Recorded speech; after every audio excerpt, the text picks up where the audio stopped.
Hello, I'm Fast Lawyer with Oculus Rift Reviews. Today we're going to do a review for Red Lucid Nightmare. Red Lucid Nightmare is a game on the Steam store for the HTC Vive and the Valve Index. It normally retails for $1.99, and that's the price that I bought it for. However, when it first released, it actually retailed for $13, so it had a severe price drop, and there's a reason for that. So the question now is this game worth the new price of $1.99? The quick answer, the too long, didn't see the whole video answer is no. It is not worth $2. I really didn't like this game at all. I found the gameplay to be tedious. I found the game to be ugly. And I found everything about this game to be forgettable.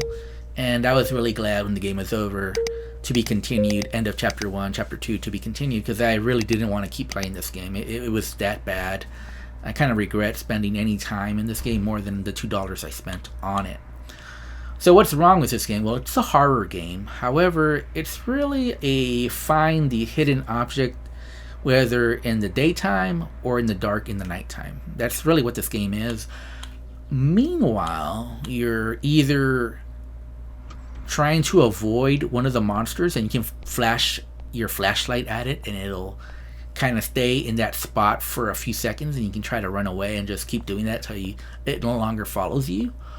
Or you're looking for one of the monsters and you have to kind of try to sneak around it and get behind it and kind of scare it before it'll drop a key. And that's really what you're going for. You're looking for keys, you're looking for objects, you're looking for levers to open up new areas, to open up some doors, so you can find another key, so you can open up another area and just, finish the level. That's really the gameplay. There are some traps, so in the dark there'll be some traps, and you're supposed to avoid those traps. You can get damage, and if you get too much damage, you'll die either from the monsters or from the traps. But I just found this game overall to be boring. Now, the best part about this game was probably the sounds. Now, the sounds weren't exactly what I would call great quality, but I think they were done in a good manner. What I mean by that is, from the sounds, there was always tension, because you could hear a sound and you'd say, uh-oh, there's a monster nearby.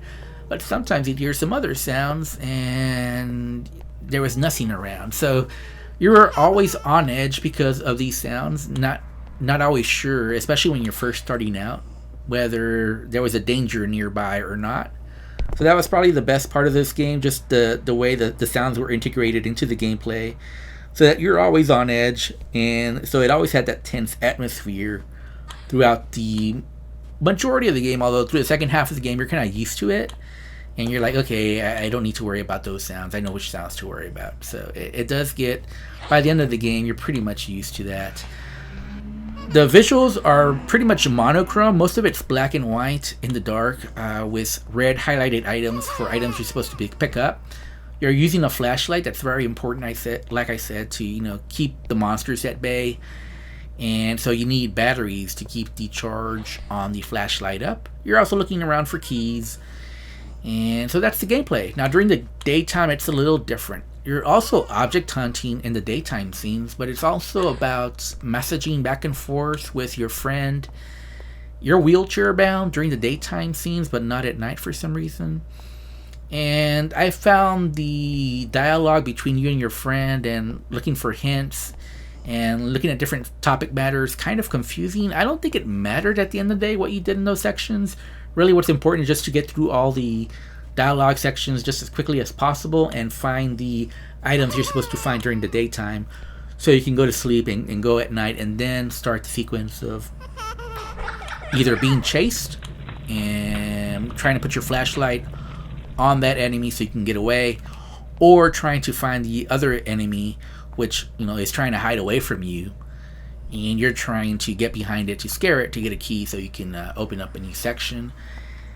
It took me a little over 2 hours to finish the game, and I was super happy when the game was over, because I was really, really tired of playing it. I kind of wanted to quit after the first 30 minutes, but I said, no, I want to finish this game. I want to finish this game so I can do a full review.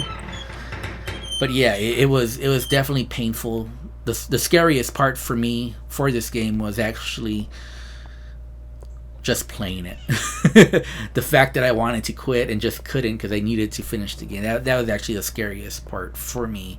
There are some jump scares, and yeah, I'm not gonna lie. I did some of the jump scares did get me just because they're unexpected. But that really is all the game has to offer. It really has not much of a story. I didn't really understand the story, to be honest with you. I think something happened and you're investigating for some reason, and you go to sleep and you go to these fantasy nightmare sections for some reason. I don't know. I didn't have fun. I did not like the point and click interactions. This really feels like a VR port where the person just put the minimal effort to translate this to VR. It's not immersive. Like I said, you're not even holding on to the flashlight. Everything's point and click. You do have full locomotion, but even the turning is a little too slow, so it just gets frustrating. And it's just about seeing in the dark and not missing the traps, and not stepping on the traps, not taking too much damage, and seeing if you can memorize the maze so you can not only find the hidden object, but find the door that the object unlocks, or the lever, and find the place that it unlocks for you to go through. So overall, if I have to rate this, I'm going to give this a 3.5 out of 10. I don't recommend it. I don't think it's worth $1.99. In fact, even if it were free, I don't think I would recommend this game. Anyways, I'm Fast Lawyer. I'm with Oculus Rift Reviews. If you liked my review, don't forget to like, comment, and subscribe. And as always, have a wonderful day. Yeah, don't buy this game. Thank you. Goodbye.